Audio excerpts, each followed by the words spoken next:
In a major White House briefing on December 1, 2025, Press Secretary Karoline Leavitt addressed questions regarding the controversial strikes on a Venezuelan vessel allegedly carrying illegal narcotics.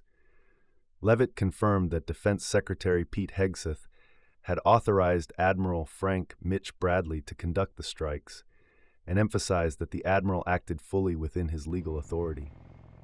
The first strike had left survivors, prompting a second engagement, which was also legally justified under the law of armed conflict and conducted in international waters. Leavitt reassured the public that the mission aimed to protect American lives and eliminate the threat posed by narco-terrorists targeting the United States. In a strong public endorsement, Defense Secretary Hegseth took to social media, calling Admiral Bradley an American hero and stating his unwavering support for the combat decisions made on the September 2nd mission and all subsequent operations. Hegseth highlighted that the U.S. military has carried out at least 19 strikes against suspected drug vessels in the Caribbean and Pacific regions since September, resulting in significant casualties. Leavitt also noted the administration's transparency, detailing bipartisan congressional briefings and access to classified legal opinions regarding the strikes.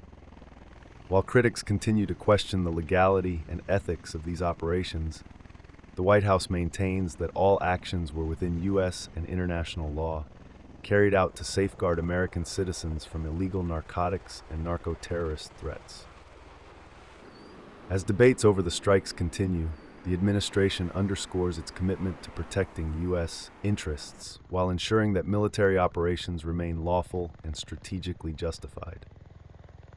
The controversy surrounding these strikes has sparked discussions among lawmakers and human rights advocates, but the White House has made it clear that Admiral Bradley's actions had full legal backing and were necessary to neutralize imminent threats. This unfolding situation highlights the complex balance between national security, international law, and military engagement as the United States continues to confront the growing threat of narco-terrorism in the Western Hemisphere. President Trump and Secretary Hegseth have made it clear that presidentially designated narco-terrorist groups are subject to lethal targeting in accordance with the laws of war.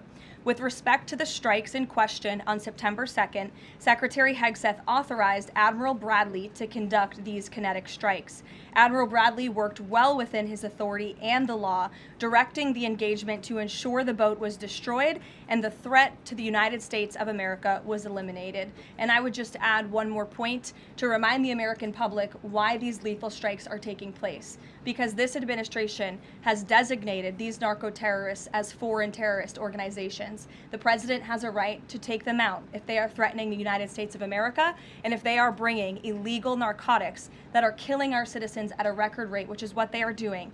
You said that the follow-up strike was lawful. What law is it that allows no survivors? The strike conducted on September 2nd was conducted in self-defense to protect Americans in vital United States interests. The strike was conducted in international waters and in accordance with the law of armed conflict. Did Admiral Bradley order that second strike because there were still survivors after the initial strike? Again, as I read for you, Admiral Bradley worked well within his authority and the law. He directed the engagement to ensure the boat was destroyed and the threat of narco-terrorists to the United States was completely eliminated. So was the initial order from Secretary Hegseth, everyone be killed, and did that come from President Trump? I saw that quoted in a Washington Post story. I would reject that the Secretary of War ever said that. However, the president has made it quite clear that if narco-terrorists, again, are trafficking illegal drugs towards the United States, he has the authority to kill them. And that's what this administration is doing. Danny.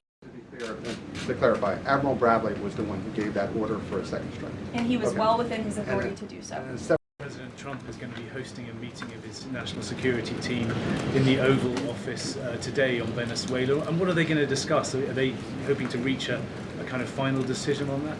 Out of the effort of transparency, I will confirm that the President will be meeting with his national security team on this subject and on many matters. He meets with his national security team quite often. He's the commander-in-chief. It's part of his responsibility to ensure that peace is ongoing throughout the world.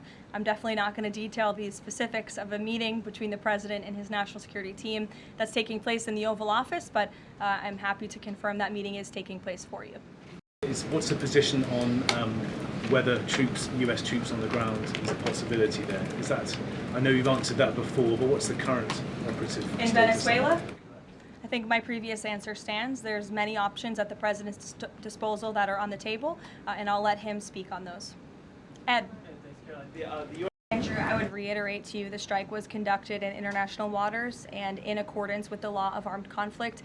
And since somebody asked about Congress, and it's sort of related to Venezuela, I also want to add that Secretary Hegseth spoke with members of Congress who may have expressed some concerns over the weekend. And there have also been 13 bipartisan briefings to Congress on the Venezuelan strikes. There have been a number of document reviews for members of Congress to review the classified DOJ Office of Legal Counsel opinion and other related documents. 29 senators and 92 representatives have reviewed those documents, which is about 2/3 of those are Democrat members, and they have been made available to all 100 senators, all 435 members of the House, and to general counsels of the relevant committees on a bipartisan basis for their review. What imminent threat would two survivors pose who were clinging presumably to the wreckage of that boat? Again, as I said, I think you guys are sort of not listening fully to the statement I've provided. Admiral Bradley worked well within his authority and the law, directing the engagement to ensure the boat was totally destroyed and the threat to the narco-terrorists, to the United States, was eliminated. And for any further questions about his thinking, I would defer you to the Department of War. I obviously wasn't in the room for these.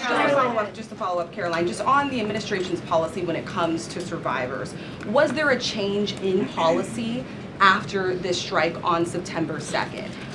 The Washington Post is reporting that these two survivors were killed after a second strike, but then in October, two people were rescued and returned to Colombia and Ecuador. So was there a decision that was made to handle survivors differently after these strikes? Not to my knowledge, no.